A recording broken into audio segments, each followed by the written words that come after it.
आज हम jail court में सुबह 10 बजे से आए हुए हैं और सुबह लगा है साइफ़र का केस। और शुरू में थोड़े से मीडिया के जो लोग थे 4-5 उनको इजाज़त मिली थी, लेकिन कल भी साइफ़र का केस लगा था और आजकल तो रोज़ साइफ़र का केस सुना जा रहा है, क्योंकि ये आपको पता है कि हाई कोर्ट ने तीसरी दफ़ा वापस किया था ट्रायल कोर्ट को कि आप इसको दोबारा शुरू करें और पब्लिक को और मीडिया को इजाज़त होनी चाहिए कि वो ये जो प्रोसीडिंग्स हैं इनको देख सकें। लेकिन जो आज हुआ है ना, आज तो मेरे ख्याल में देखने वाले हम थोड़े से ही थे। जब मीडिया को इन्होंने बाहर निकाल दिया, पब्लिक जो 4-5 पता नहीं कौन लोग थे पब्लिक, उनको भी बाहर निकाल दिया। उसके बाद जज साहब ने कहा कि हम अपॉइंट कर रहे हैं, कोर्ट अपॉइंट कर रहा है 2 डिफेंस के लॉयर्स, क्योंकि आपका लॉयर आया नहीं।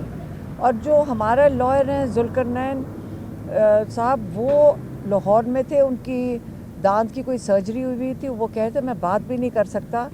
और आम तौर पे आपने देखा होगा कि कोर्ट्स के अंदर कई दफ़ा होता है कि प्रोसिक्यूशन के लॉयर नहीं आए। जैसे पिछले हफ्ते प्रोसिक्यूशन के लॉयर नहीं आए थे, किसी ने कुछ नहीं कहा, किसी ने नहीं ये कहा कि चलें अब डिफेंस की तरफ से आप वहाँ खड़े हो जाएं।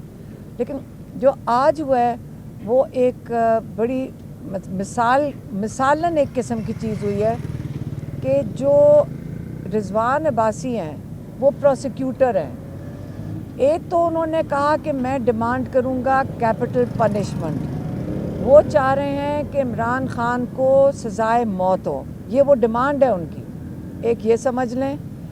दूसरा, उन्हीं का जो एक असिस्टेंट था, जो हमारे लॉयर्स ने वहाँ पे वाज़े किया कि आप ही का असिस्टेंट जो अक्टूबर नवंबर में आपके साथ आता था प्रोसिक्यूशन के लिए, आज जज साहब ने, जज जुल्करनैन ने उसी को खड़ा कर दिया इमरान खान और शाह महमूद को डिफेंड करने के लिए।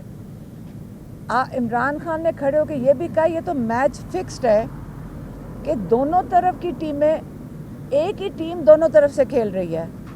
और आज तो बहुत हैरानकुन दिन था और लॉयर्स ने आके बताया कि नजम सेठी ने तो कल मेरे ख्याल में किसी प्रोग्राम में कह भी दिया है कि ये इलेक्शन से पहले इसका फ़ैसला हो जाए। फ़ैसला क्या होना है? सज़ाए मौत। ये सज़ाए मौत की तरफ जो डिमांड कर रहे हैं प्रोसिक्यूटर, वो इमरान खान को किस चीज़ की सज़ाए मौत देना चाहते हैं ये भी सुन लें। अगर आपका मसला हम सब का ये हो गया कि हम साइफ़र सुन के भूल जाते हैं कि असल में ये बात क्या है। असल में बात ये है, एक अदद शख्स अमेरिकन, उसका नाम है डोनाल्ड लू, उसने एक पैगाम भेजा था जनरल बाजवा के लिए, जो कि प्राइम मिनिस्टर का राइट बनता है। उन्होंने एक ओथ लिया हुआ है कि मैं अपने लोगों को बताऊंगा अगर कोई ऐसी बात हुई जो उनके मुफाद में या उनके नुकसान में हो। ये उन्होंने अहद किया हुआ है अपने लोगों के साथ, क्योंकि वो इलेक्ट होकर आए हैं। उन्होंने अपने लोगों को बता दिया कि आपके ख़िलाफ़, आपके वोट के ख़िलाफ़ साजिश हुई है। वो बताने की सज़ा आज इमरान खान जेल में सज़ाए मौत फेस कर रहे हैं। किस लिए? क्योंकि उन्होंने अपने लोगों को क्यों बताया। तो एक ही अब तरीका है, वो इमरान खान आपको जो पैगाम उनका मैं आपको बताती हूँ। उनका पैगाम ये है कि जिस चीज़ से पूरे पाकिस्तान में हमारे थोड़े से लोग डर रहे हैं, वो है लोग, अवाम को ये दबा के रखना चाहते हैं। उन्होंने पिछले 8 महीनों से इतना जुल्म कर दिया है कि मेरे ख्याल में अल्लाह के अंदर हम उम्मीद रखें, अल्लाह हमें सुरखरू करेगा। अगर जो जुल्म सह चुके हैं, अल्लाह उसका मेरे ख्याल में सबको, इन्हीं लोगों को अजर भी मिलेगा। लेकिन 8 तारीख को नहीं, उससे पहले कल 28 है ना, 28 इतवार को सब ने निकलना है। अपने कैंडिडेट्स को सपोर्ट करें, अपने हलकों में निकलें। ये आपका राइट है कि आप निकल सकें। आप निकल सकते हैं, आप अपने कैंपेन कर सकते हैं। इलेक्शन कमीशन ने आपको जिन कैंडिडेट्स को अप्रूव किया है वो कैंपेन कर सकते हैं। کوئی نہیں آپ سے یہ حق لے سکتا. آپ ضرور نکلیں. عمران خان نے یہ خاص پیغام بھیجا کہ کل آپ کا نکلنا بڑا ضروری ہے تاکہ یہ جو خوف کے بت ہیں یہ توڑے جائیں. جتنا آپ کے اوپر 8 مہینے میں ظلم ہو چکا ہے کوئی بات نہیں, ہم بھی سب نکلیں گے انشاءاللہ, ہم بھی نکلیں گے, آپ سب نے نکلنا ہے. اور جو یہ ڈونلڈ لو اور یہ باجوہ صاحب کا جن کو بچانے کی کوشش ہو رہی ہے, فکر نہ کریں, اللہ بھی دیکھ رہا ہے. یہ کامیاب نہیں ہوں گے عمران خان کو سزائے موت دینے میں, کیونکہ ہم سب کھڑے ہیں. اور ہم نے باہر جو کیسز کر رہے ہیں, میں آپ کو تھوڑا سا اس کا بالکل ایک جھلک دے دیتی ہوں. ہمارے اپنے پاکستانی, امریکن پاکستانی وہ کیس کریں گے.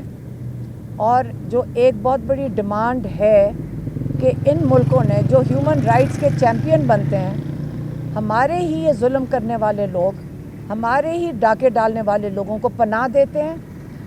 ہم ڈیمانڈ کریں گے ان ملکوں سے کہ ان کے ویزے کینسل کیا جائیں. یہاں سے ظلم کر کے جج دلاور کی طرح ہمارے سائفر کے جج اگر کہیں باہر جانا چاہتے ہیں, جیسے جج دلاور لنڈن بھاگ گئے تھے, ان کے ویزے کینسل ہونے چاہیے. یہاں سے اگر ان کا کسی کا خیال ہے امریکہ جائیں گے, ہم ان کے اوپر امریکہ میں جا کے کیس کریں گے انشاءاللہ. کوئی سوال ہے؟ توشہ خانہ کیس سے حوالے سے بھی بتا دیں کہ اس میں کیا سماعت ہوئی توشہ خانہ کیس. توشہ خانہ دوسرا مذاق ہے. کل پرسوں اس کا دوبارہ روز اس کی بھی سماعت روز ہو رہی ہیں. اور توشہ خانہ میں بھی کوئی ہمارے لائر موجود نہیں تھے. آج ان کی صرف سٹیٹمنٹس ریکارڈ ہوئی ہیں, لیکن ٹیوزڈے کو منگل والے دن اس کی وہ کراس ایگزامینیشن شروع ہوگا. اور میرے خیال میں پھر کافی چیزیں بلکہ میرے خیال میں جو سائفر تھا 5 منٹ میں ایک گواہ آ رہا تھا, 5 منٹ میں. دوسری طرف جو انہوں نے رضوان عباسی نے اپنا اسسٹنٹ دوسری طرف جو کھڑا کیا ہوا تھا عمران خان اور شاہ محمود کو ریپرزینٹ کرنے کے لیے, وہ میرے خیال میں جج صاحب اور پروسیکیوٹر کو ان کو مدد کرنی پڑ رہی تھی. ان کو تو پتہ ہی نہیں تھا, انہوں نے تو فائل بھی شاید نہیں دیکھی تھی. تو 9 یا 11 انہوں نے آج 5 منٹ کر کے 9 یا 11 گواہ آج سائفر میں پورے کیے. میڈیا جب جا چکی تھی.